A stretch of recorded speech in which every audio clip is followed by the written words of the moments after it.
Shoveling snow can be hazardous to your health. I'm going to show you a new and very powerful but safer method for moving snow that'll protect your lower back and your heart. And I think you'll find it much different from anything you've seen before. I'm Jeff Tatro. I'm a physiologist and I'm a longtime student of exercise and better back habits. First, I want to make two key health points. You need to be in shape to shovel snow. If you have cardiac risk factors, if you're older, overweight, a smoker, have high blood pressure, high cholesterol, this is not the activity for you and you really shouldn't do it. The medical profession advises against it universally, and thousands of people every year go to the hospital and die of heart attacks and heart failure from shoveling snow. Secondly, you need to dress properly. If you're too cold, too hot, sweaty, you'll be uncomfortable. That may lead to mistakes that'll cause injuries. Also, cold exposure constricts blood vessels, which raises your blood pressure and can promote heart attacks. So dress warmly to start, but have breathable layers that you can peel off as you begin to warm up from the work. As with any exercise, stay hydrated and stretch and warm up a little bit before you start doing the work. So my main objective is to show you some new ways to use this Z-shaped ergonomic shovel. This has been around a long time and people are familiar with them, I think. If you don't have one, get one. This particular one has a plastic blade which is slippery so that snow doesn't stick to it, and it's lightweight, so that's nice. It's not always heavy duty enough for some kinds of dense, compressed, crusty snow, so for that you might want to have an aluminum bladed one like this. It's a little heavier. There are also pusher type shovels which are great, fantastic tools that I use a lot. It's particularly good for light snow and in conjunction with other methods, but I won't be talking about it today. There are three principles we're going to use to have good physiology and body dynamics. First is standard advice. We're going to use our legs and not our back to do the lifting, but we'll go further. Use all our strongest body parts in good skeletal structure and alignment. Second, we're going to minimize the amount of lifting that we actually do, especially with the arms and upper body. And third, we're going to relax our upper bodies and breathe while we work to keep the pressure lower around our hearts. This is much easier to do with these new methods that don't involve heavy upper body exertion and arm lifting. So I've made a pretend driveway out here on the ice, and I've simulated that berm of nasty, dense, compressed snow that the plows put up at the bottom of your driveway. First, I'd like to show you what not to do, bad shoveling habits, and for that I'm going to use the old-fashioned straight shovel. This is a very difficult tool to use in a way that prevents injury. So what people do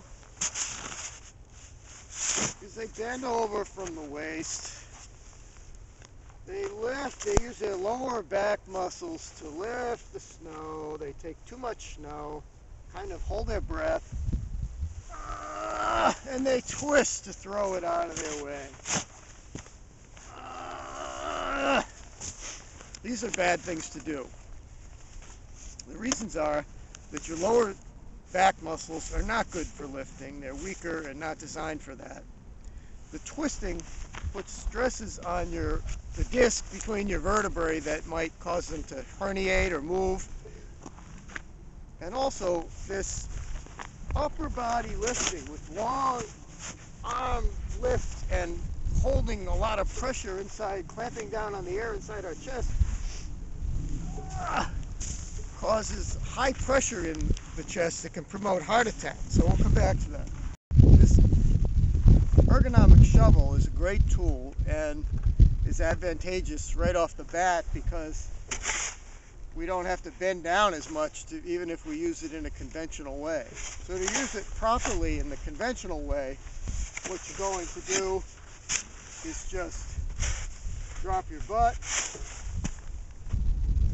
lift with your legs, not your back, keep your back straight, slide your hips in the direction you're going to throw the snow, not too far, and like that. So that's not so bad. It still might cause you problems because our tendency when we're facing our load that we're going to lift, the tools in front of us, is to bend down and use our lower backs too much, maybe hold our breath a little bit. We just might do less of it than with that old-fashioned straight shovel. So the easiest way to demonstrate this new way to use the Z-shaped shovel is to head backwards, actually. What you're going to do is you're going to grab the grip of the shovel with your palm facing you. You're going to grab the handle just above the bend with your palm facing you. So that's the opposite of what we do in conventional shoveling, where your palms face away.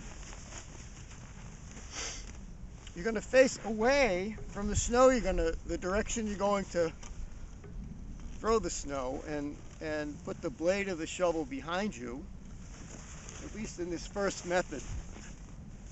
So what we're going to do here is drop our butt a little bit, keep our backs very straight. Use your hands to just sweep the shovel back, get it under the snow. You're going to lift with your legs. You're going to push down a little bit with your right hand, pull up a little bit with your left, if you're in this position anyway, on this side. And you're going to use your hip to help give it a hip check as it goes and really make that snow fly. You can watch where it goes, but throw it out behind you. This way works great. You don't have to go backwards. I'll show you a couple other ways. But let's make some points here.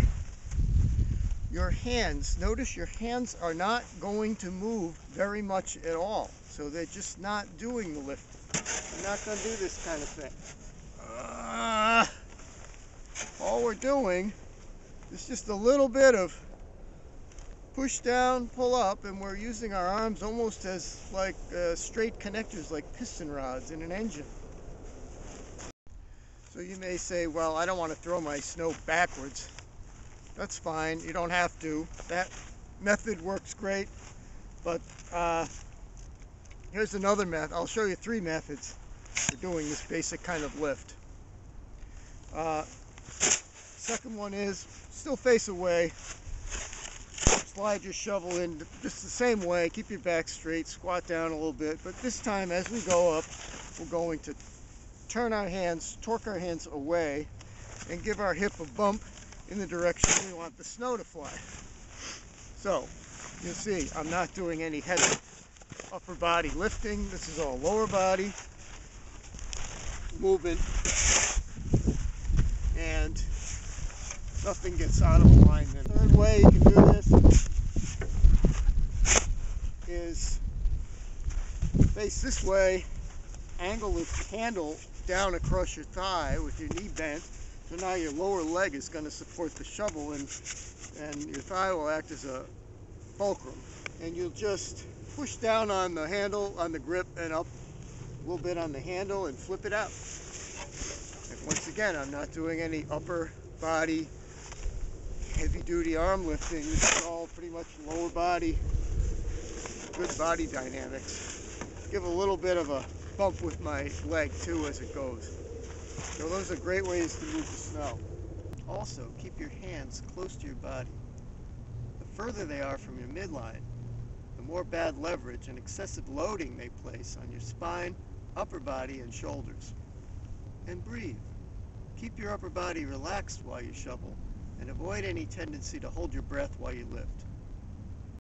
A couple of other tips to minimize our lifting.